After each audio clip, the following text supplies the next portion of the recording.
Today we're going to talk about how we here at the Center for Online and Continuing Education and the QM organization can add value to your students' experience and your own teaching. And then we are going to discuss what your personal experience has been with QM and quality. So we're going to talk about the design aspect of your course and how it ultimately affects or impacts your teaching practice. And even though QM does not engage in assessing the actual delivery of your course, all the forethought and the planning and the many aspects that we take into account as we're designing our courses eventually impact our teaching practice. It makes us more effective, more mindful of the interactions that are happening in our courses, and it can also impact your face-to-face teaching. And we're going to talk about the practical advantage of working with us in preparing and getting your courses through QM. So, design. So, ultimately, we're doing everything for our students. We want to try to make sure that it is their success what guides everything we do. So, QM is, even though it is from the faculty perspective, it is centered on student success. It is a way to get collegial, constructive, expert, meaningful feedback. And it is never a one-way street in the sense that no result is ever final. So even if we meet all the standards, there will always be recommendations for making your course even better. And then it'll give you the confidence that your design meets what has been considered the industry benchmark on quality. So QM was established in 2004, and for the last 15 years, it has been growing to the point that it now has 60,000 faculty members and more than 1,000 institutions, all of them engaged in making these a better experience for students throughout. So when you get that quality matters seal in your course, you can have the confidence that you have actually taken a really good look at your course and trying to make it again the best it can be. So there are 8 general standards that cover a wide range of course elements, starting with course overview and introduction. It covers, of course, your learning objectives, assessment and measurement, instructional materials, learning activities, learner interaction, course technology, learner support, and accessibility and usability. So it is a wide range of quality aspects that are considered when we're going through a QM review. And if at any time you have any questions, let me know. Jade, no questions? Okay. And if you here have any questions, let me know. Okay. So I have a question for you about your course level objectives. So where do they come from? Are they department mandated? Are they something you got from a faculty member who taught the course before you and you inherited these course level objectives? Are these something that you can actually create or you don't have them at all? So what is the case with you? Where do your course level objectives come from? And if you created them, when was the last time you actually looked back on your course level objectives? Anybody? I, Go ahead. I think it's from the department. Okay. So pretty much we have the one lack of better word, sample Okay. syllabus Uh-huh. for those instructor or professor who teach that particular course. Use that sample, and then they can tweak it a little bit with their own um, things or items. But Mm-hmm. mainly for the past years, in my department, our course objective is Mm-hmm. pretty much the same throughout for Okay. various instructors. Okay. Wonderful. And that is a very common case that happens a lot. Regardless of where they come from, have you ever like taken the time to see the connection of these course level objectives and what you do in your class? Go ahead. If you want to tell us about it, Yes, the the content in content. the textbook that we require our students Mm-hmm. to use, they Mm-hmm. have to be aligned with each of the objectives that we Mm-hmm. have. Good. Um, that's just the way I've been doing it. Even before I was trained in QM, that was Okay. 5 years ago in my previous institution. Wonderful. Now, the reason I brought this question today is that this is something new QM is doing. Before a review starts, they look at your course level objectives, and if they see that they're not measurable, they're not descriptive enough, they're too vague, then the review doesn't really start until you have fixed, for lack of a better word, your course level objectives and they're ready to go. The reason why this is happening is if you're midway through a review and you go back to the essential aspects of the course and you find out, oh, there's no way to align these assessments to the course level objectives because they're not measurable, then you would have wasted resources and time.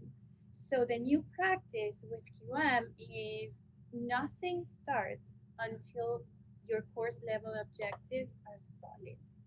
And from then, we work on a side on alignment, but like I said, it is the first checkpoint, and we have to make sure that happens before anything else can happen. Alrighty, so we've been talking about how course level objectives align with the rest of the course components, right? What's your name again? Neil, Neil. call me Neil. Yes. Okay. So he was talking about he looks at the alignment between those course level objectives and his content. We also look at alignment between those objectives and our module or lesson Yes. level objectives, and then with our assessments, our activities, and of course, our content. So these alignments between all these components are the foundation for QM and also for the design process that we implement here at COCE. So these are our process is guided by solid research-based pedagogy and um, um, instructional design principles. One of them, of course, is accessibility with universal design for learning, and the other one is, and I would like to have the time to go back to using rubrics for student self-directed learning. So one of the things I wanted to show you about today is the way the artifacts that we use here at COSI help meet the QM standards. So we talked about the why work with us. So from the practical point of view, using some of our templates will make your life a lot easier because just by using them, you will be meeting most of the standards. So the quality components are embedded into our process. The first thing that I wanted to show you is how our Canvas template uses or meets most of the standards in a QM review. This is a very detailed list. It has all the 42 components of a QM review. And if you see the notes on the right hand column, you will see that only by using the template, we're actually addressing more than half of the QM standards. We can share this document with you, but I just wanted to show you these parts of using our template. Then this, our blueprint. So I have a sample blueprint here to show you how here at COCE we work with alignment. So in here, you would list your course level objectives here at the top. And then for each one of your modules, you would list your module level objectives. And then by this notation here, you will show how each of your module level objectives will align back to the course level objectives. So for example, my module level objective 1 aligns with course level objective 1. In that way, as we're thinking through how we're designing and how we're laying out all the components in our course, we can also start seeing how these pieces come together and how everything connects back to your course level objectives. The same thing happens with your readings. So Neil, you were talking about how you always think about connecting the content back to your objectives. This is something that will show here in the content column of our blueprint. Yes. And last but not least is our syllabus template. So the syllabus template that we use was mandated by the provost office, and these are the requirements that our template fulfills from the provost office. We got these in March 2018, and this is the one that is in use as of today. So these are all the components that it meets, but also at the at the at the very bottom, we see that our syllabus lists the minimum technology and computer requirements. It also talks about the faculty communication policy, any support services and online resources that are available to the students, faculty rights and responsibilities, any college or university policies that are relevant to the online course. All of this is listed in our syllabus, and these are also QM standards. So by using these artifacts that we have created, we make sure that our courses are compliant with many of these quality indicators. Do we have any questions so far? Mary, indicated eight of those that you mentioned earlier. 8. Yes, not only the QM standards. Oh, standards. Yes, Okay. yes, but all of those principles that are founded on best practices, pedagogy, and instructional design principles. Do you actually have the kind of a brochure or flyer that contained those standards? Yes. The red little. Yes. I remember I had that Yes. long ago, but I misplaced it. Yes, it's the 6th edition of the QM rubric. And yes, it has all the standards and annotations with examples and different suggestions to meet the standard. How do we get access to that? We can talk about that after the presentation. Okay. Yes, yes. So the QM rubric, which is this workbook, is available through their members. So we can get you a copy if you're gonna work with us on a QM review. Any other questions? Yeah, I was just going to comment that the basic guidelines is a document that's available on the QM website, and then the booklet that you shared, it becomes available once someone commits to putting a course through QM.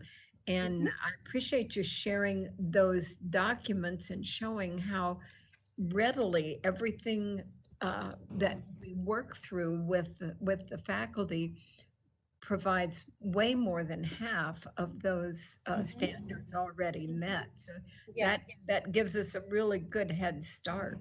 yes, yes. And when I come into play, when I come into this process, by using the blueprint, and it could be a simplified I mean idea if I show you, oh, this is a notation that shows the alignment.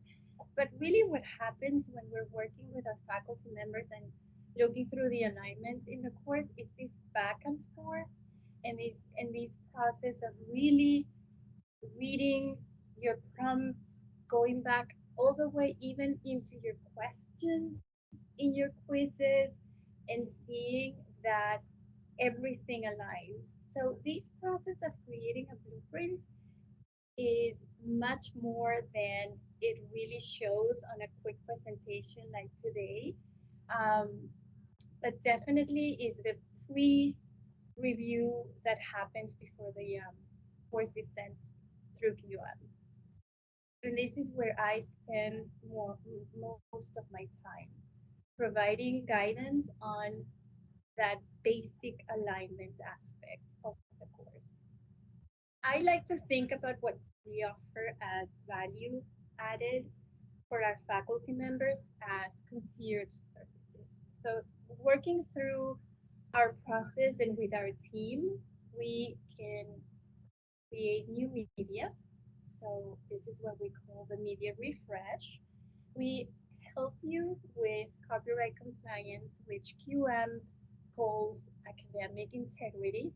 So we help you with the references, looking for sources, citing images, uh, creating reference lists for all of your resources, and we work in collaboration with a lot of people here in our team. And of course, the partnership between our faculty members and the Quality Matters coordinator, which happens to be me, myself. So, in this partnership, it is my task to be your liaison between QM and yourself. So, through the review, if there's anything that needs to be fixed, that can be a quick fix and something that will not wait until the final report is issued, I can help you with that. Like I said before, I work with you prepping your course before it's sent through. Um, I handle all the paperwork, I submit the application, and I help in the completion of the course worksheet, which isn't always a, a an easy step for a faculty, and they need guidance. I sit with you through the initial call, so if there's any questions, I basically let you know in advance what's going to happen. We monitor the review. I usually go into the draft of the final report, and I like to see how the review is going. If there's anything that I should be mentioning to the faculty member, and in, I am basically on your side throughout the process. Any questions? Anything you would like to add at this point? How long is it, the QM training? The If the faculty agree to have his or her course, How long is it? Well, the QM review is usually five not the weeks. review itself, the training itself for The faculty. the process of pre-reviewing the course, Yes. um, it depends. It basically depends on how many courses we have at the moment and how much work needs to be done so the course is ready.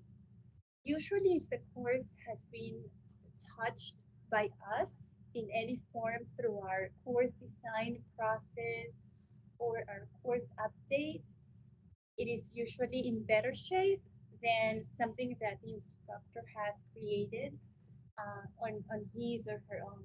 So it really depends on the course itself and the amount of work that we have, our workload.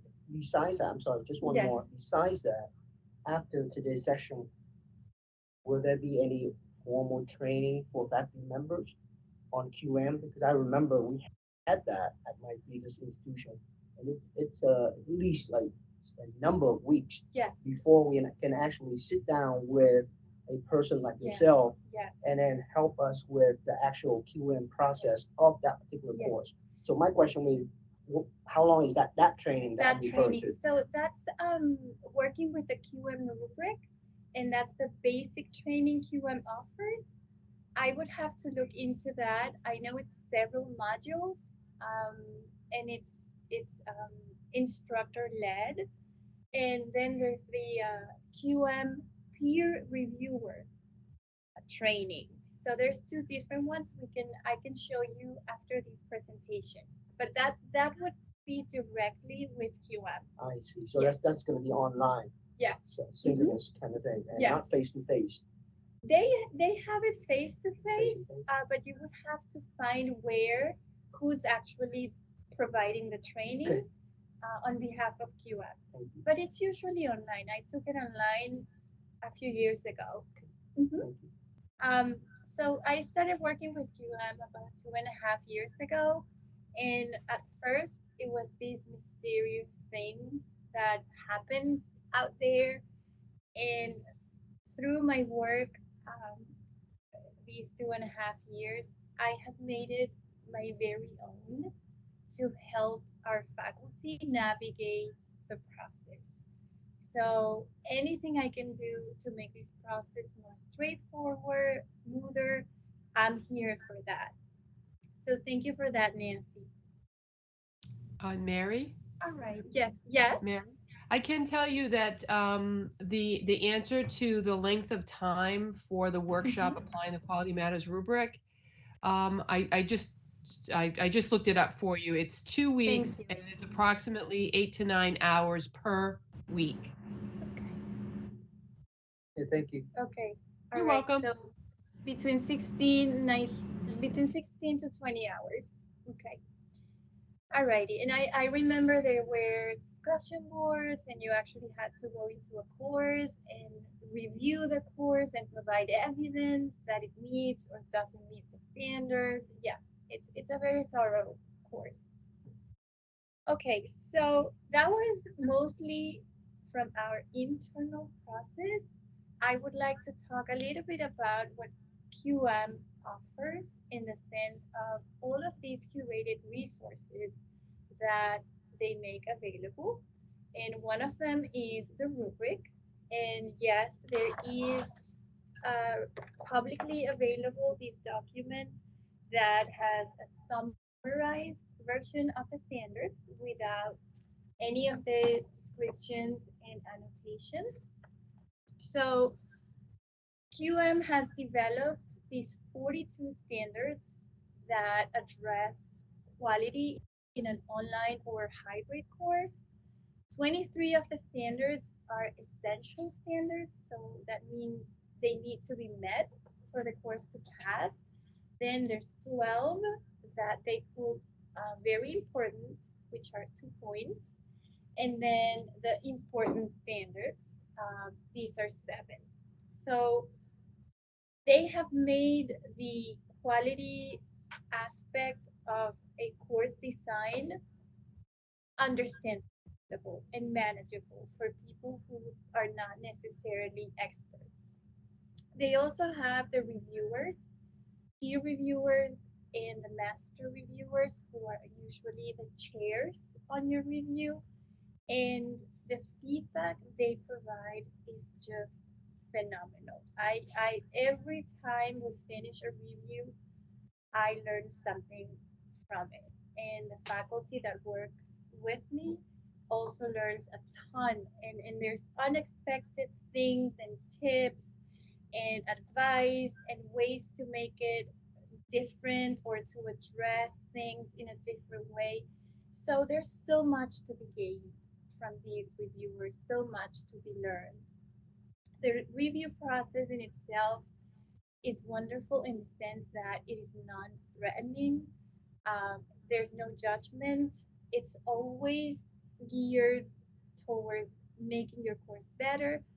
And like I said before, the emphasis is that at some point you will pass and you will get certified. There's also community resources. QM has professional development. They have something called the QM library where there's a ton of resources. They have those trainings on using the rubric and becoming a master or a peer reviewer. So the amount of resources is really incredible. So one of the definitely most valuable curated resources is the standards. So there's many ways to meet a standard. Um, there isn't, like I said before, it's not a one-way street.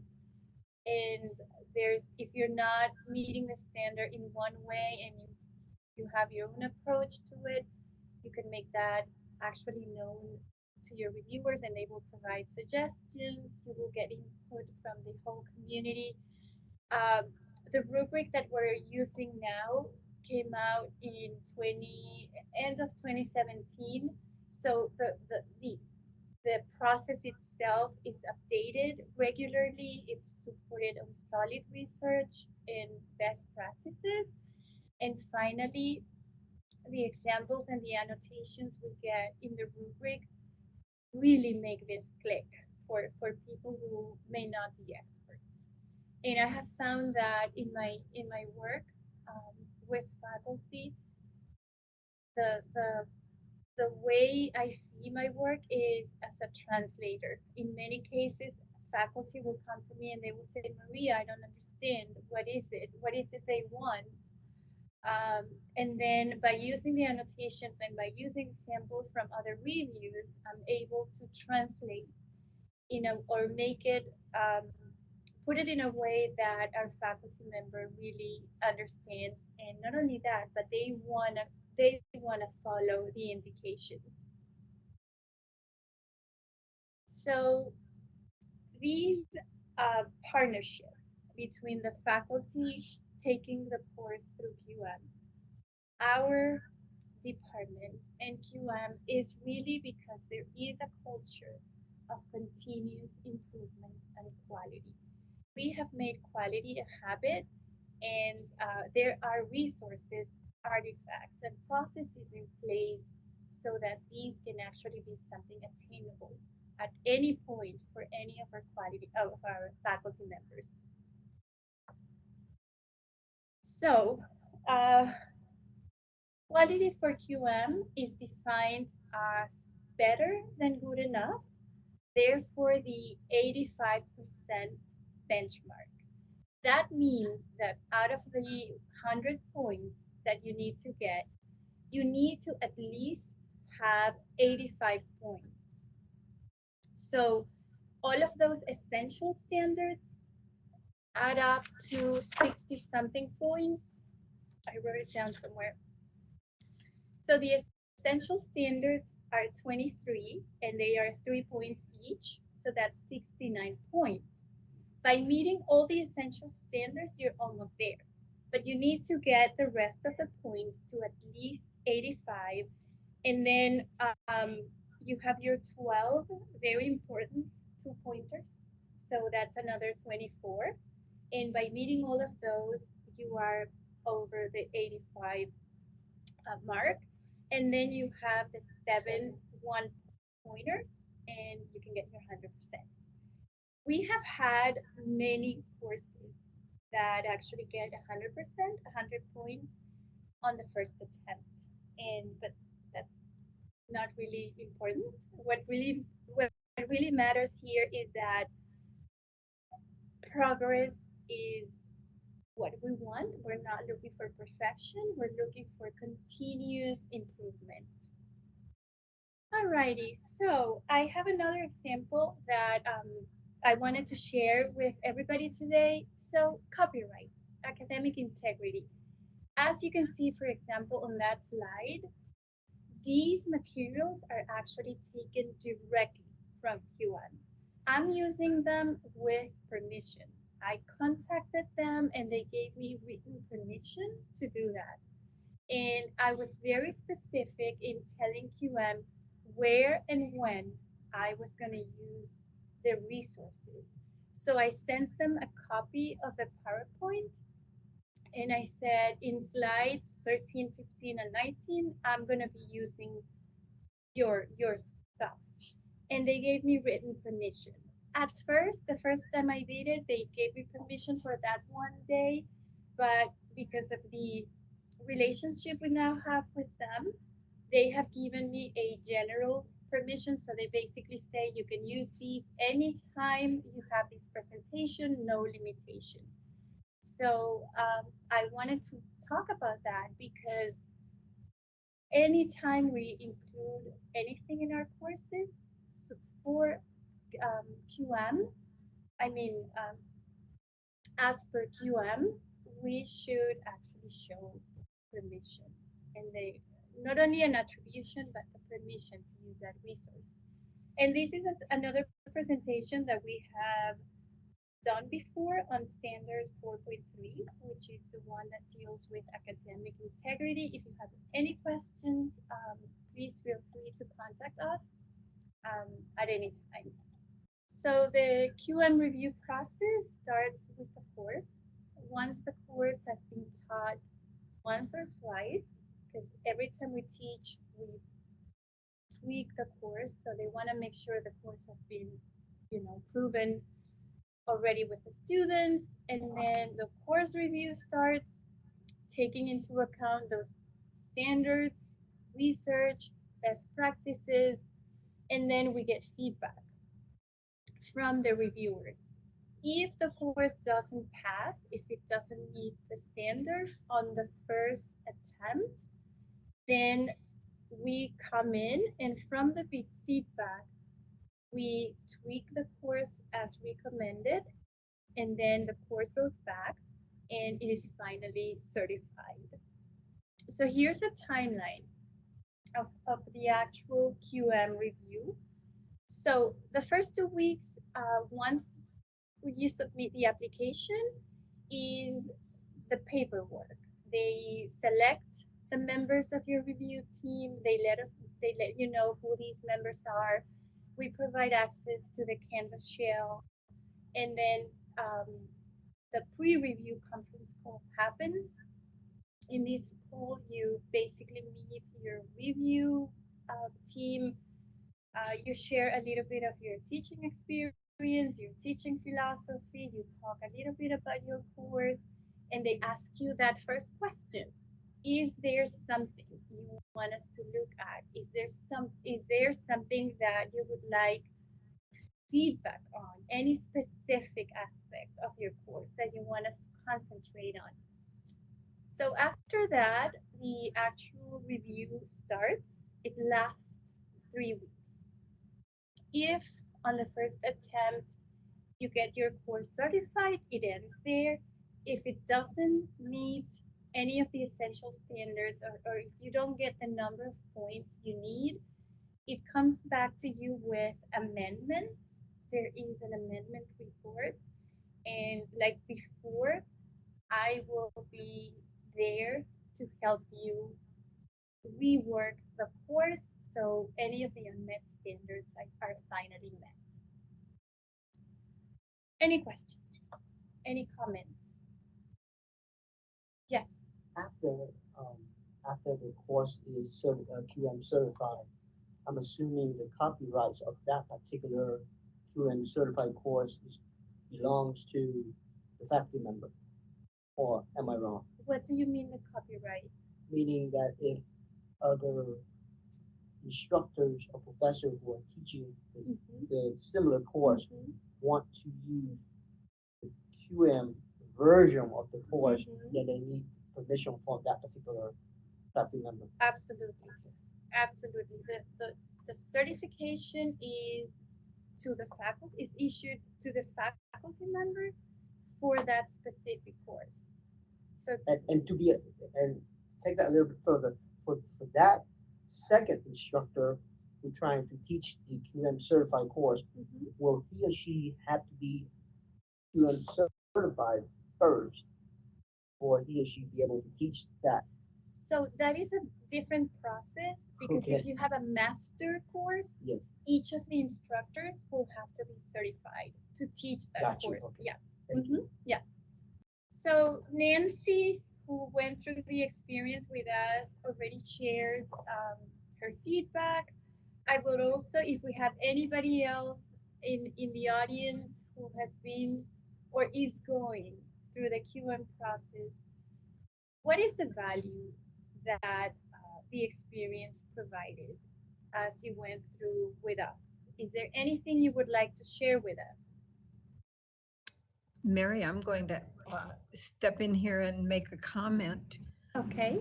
I would love to have our experienced QM faculty members join us for another session, a coffee chat format of session to be able to share their experiences and Mhm.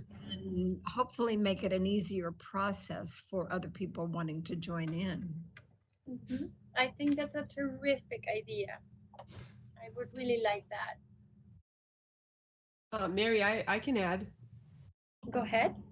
So as some folks know, I do work closely with you in our internal quality assurance process, and I also work part time for Quality Matters as one of their peer reviewers. And I can say that as someone who is fortunate to work with folks both at FAU and other institutions around the country, I can say that the conversation about how what we learn through Quality Matters impacts our practice with students is very valuable. Yes. You know, I've had many conversations with faculty again all around the country, and they're always their closing takeaway always revolves around how much the experience has impacted Mm-hmm. their practice with students. Yes. Yes. And that was definitely my main idea, the main point I wanted to convey today is that the biggest value added is for us as faculty members, definitely, but in the end, is for our students. Our students are the ones who benefit from everything that we learn through the process and all of these resources and all of the experience and it's a multitude of inputs that we're getting not only from the reviewers but also from the rubric from us here. It is really a very enriching experience that ends up making our teaching better. Another person going through the process with us now, and she said accessibility. She really didn't know that she could do so much to make her course more accessible, not only for her students with disabilities, but students who are international, students who have a language where their native language is not English. I mean, all kinds of accessibility issues that she had no idea were there. And of course, copyright. Academic integrity is between alignment and academic integrity. I will say um, I have a full time job here with Cuba. So I really thank you for coming here today. Thank you, Nancy, and the rest of our participants for your valuable input and your comments today. And Lisa and Dr. Judy and everybody who worked on today's PD session, thank you so much.